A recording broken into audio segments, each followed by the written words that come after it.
कासिम विहार में हुआ दोहरा हत्याकांड। थाना ट्रोनिका सिटी पुलिस द्वारा दोहरे हत्याकांड का वांछित शातिर अपराधी गिरफ्तार कर लिया गया। निशानदेही पर आला कत्ल, चाकू, घर से लूट हुए 12,000 रुपए, मृतक का मोबाइल व घटना के समय पहने हुए कपड़े बरामद किए गए। ये जो अभी हाल ही में मर्डर हुआ था ट्रोनिका सिटी थाना क्षेत्र में, इसमें पिता और पुत्र की, जो कि बच्चा सिर्फ 8 वर्ष का था, इन दोनों लोगों की हत्या कर दी गई थी घर में, इन्हीं के घर में। तो इसमें लगातार तभी से टीमें हमारी काम कर रही थी और इलेक्ट्रॉनिक सर्वेलेंस, मैनुअल सर्वेलेंस पर भी लगातार इसमें सीओ साहब के निर्देशन में हमारी स्वाट की टीम जनपद की और एसओजी देहात और थाने की टीम लगातार इसमें लगी हुई थी। तो इसमें सफलता अंततः प्राप्त हुई और इसमें दोनों लोग की हत्या करने वाला महरोज, जो कि रिश्ते में भतीजा लगता है और इसकी दुकान पर, मृतक की दुकान पर ही काम करता था, नीमूल की दुकान पर, तो ये अरेस्ट हुआ है और पूछताछ में इसने काफ़ी अहम जानकारियाँ बताई, किस तरह से इसने ये घटना कारित की, वो सब चीज़ें इसने हमको बताई। ये घटना वाली रात को लगभग 10 साढ़े 10 बजे के आसपास ये घर पर पहुंचा, क्योंकि रिश्ते में भतीजा लगता था और घर में आता जाता रहता था। इसने घर में जाके ये बोला कि चाचा, मुझे आज मेरे पिताजी कहीं ले जाएंगे, मुझको वापस घर ले जाएंगे, तो मुझे आज यहीं पर रुका लो, वरना मुझे अपने घर ले जाएंगे।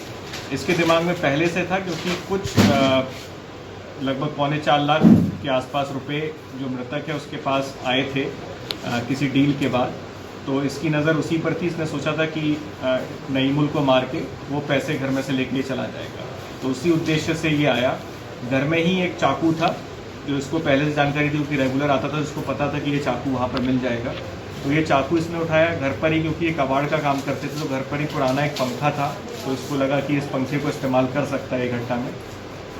तो ये रात में अपना इनके साथ ही लेट गया और इसकी आंख लग गई। ये घटना, इसका जो करने का प्लान था वो लगभग रात में 2-3 बजे के आसपास का था, लेकिन इसकी आंख लग गई। इसकी आंख लगभग सुबह 6 बजे के आसपास जब खुली होगी, तो तब इसने ये घटना कारित की और थोड़ी हड़बड़ाहट में था, क्योंकि रोशनी निकल चुकी थी। उसके बाद सबसे पहले इसने पंखे से कई वार करके नईमुल का पूरे चेहरे पे लगभग 4-5 बार वार किए। उसने बीच में उठने का प्रयास भी किया, लेकिन ये लगातार निर्ममता से उसके ऊपर प्रहार करता रहा। उसके उपरांत इतने से भी नहीं माना ये, इसने इसको जो चाकू घर में ही मिला था, वो चाकू से पहले गले में वार किया और फिर उसके बाद कंफर्म करने के लिए कि मृत्यु उसकी हो जाए, इसे पेट पर भी वार किया। उसका तभी बच्चा वहाँ पर उठ गया, तो बच्चे का इसने मुंह दबा के बच्चे के भी गले और पेट पर वार किया और इस तरह से दोनों पिता पुत्र की इसने हत्या कर दी।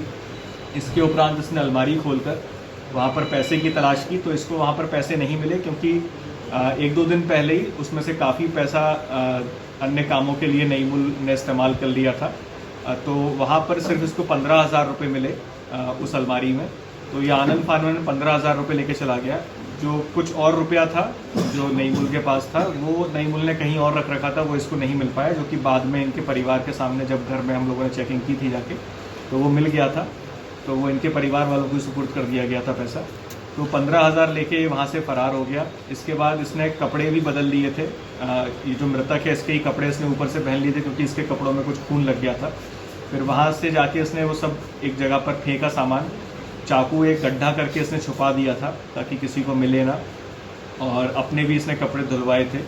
तो चाकू भी इसने 2-3 बार धोया, पहले उसी मृतक के घर में ही धोया और बाद में भी धोया वहाँ पर जाके। फिर वहाँ पर अपना नॉर्मल जो गोदाम है, जो दुकान है इन लोग की, वहाँ पे जाके नॉर्मल अपना बैठ गया।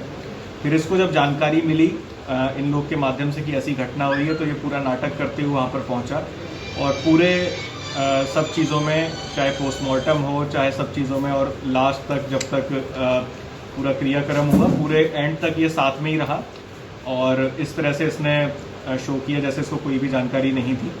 तो बहुत ही शातिराना तरीके से इसने ऐसा किया। और भी जब पुलिस ने जब पूछताछ की तो उसमें भी काफ़ी देर तक ये गुमराह करता रहा, दूसरे लोगों के भी नाम लेता रहा, लेकिन अंततः मैनुअल इलेक्ट्रॉनिक सर्वेलेंस का बहुत अच्छा इस्तेमाल किया गया इस पूरे केस में। बहुत ही अच्छा काम किया सीओ साहब के निर्देशन में सभी टीमों ने।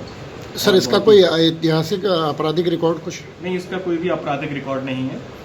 ये बस सोच रहा था कि ये जो रुपया अगर इसके यहाँ से मिल जाएगा तो उस रुपये से अपना कुछ काम वाम शुरू करने का सोच रहा था। तो हड़बड़ाहट में उसने एक घटना, मतलब सोच के गया था कि सिर्फ पिता को मारेगा नीमूल को, लेकिन बच्चे को भी इसने मार दिया हड़बड़ाहट में। सर, हत्या के मामले में इंडिया डायरेक्ट न्यूज के लिए गाजियाबाद से जैद अंसारी की रिपोर्ट।